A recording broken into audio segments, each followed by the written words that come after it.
On Tuesday morning, despite the University of Ghana's International Affairs Association's FPIC presentation with 193 points, the opposing team, Cummings Lodge Youth Movement Group, in compelling arguments convinced the judges and audience, both virtual and physical, that the government's free, prior, and informed consultation with Indigenous peoples are not successful.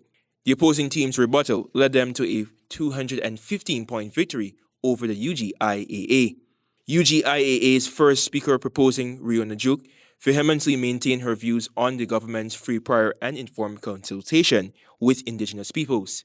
She was convinced that the consultations are successfully done through the National Two Shelves Council and the state on matters plaguing Indigenous communities. It is obvious that Indigenous people have, one, become socially aware of their rights, two, gain opportunities to get better education through scholarships. Duke also convinced that the nation's first peoples are consulted before extractive industries enter their villages to conduct any work on their ancestral lands.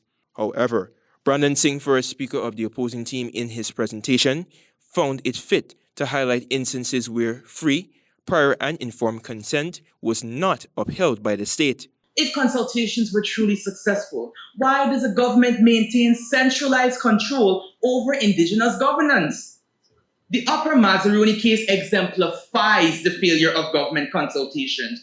For over 24 years, Indigenous communities have fought for legal recognition of their ancestral lands. Second speaker, Jasedi Asana of the UGIAA, however, posited that these consultations have led to clear, tangible results for Indigenous communities across Guyana.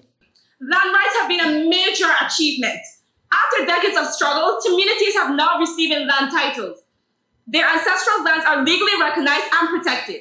This gives them real power to safeguard their environment, develop sustainable economies, and preserve their cultural identity. Nonetheless, second speaker Alia David, in her counter-argument, said that the lack of meaningful consultation has led to severe environmental and cultural degradation. She informed that mining, often approved without Indigenous consent, accounts for 75% of Ghana's deforestation, devastating ecosystems, and our First Peoples' way of life.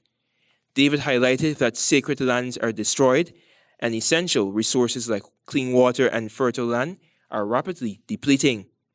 Meanwhile, UGIAA's Julian Barron, who copped the title as Best Debater, did not hesitate to reference a myriad of aspects that solely contributed to the development of Indigenous communities through free, prior, and informed consent. Indigenous communities now have access to various amenities like black tanks, solar panels, along with the government initiatives such as cash grants, small business grants, pensions, and NIS. Third speaker Tyreek Walters, however, showed no mercy in his presentation. Indigenous peoples have been demanding justice for decades, yet their voices continue to be sidelined. Consultation should not be mere formality. It should result in real change. How then can we call this a success? We stand firmly in opposition to this move. The voices of Indigenous peoples must not be heard. They must be respected and acted upon. Brandon Singh and Riona Duke both led their themes in rebuttals. I'm Antonio Day reporting for the HGP Nightly News.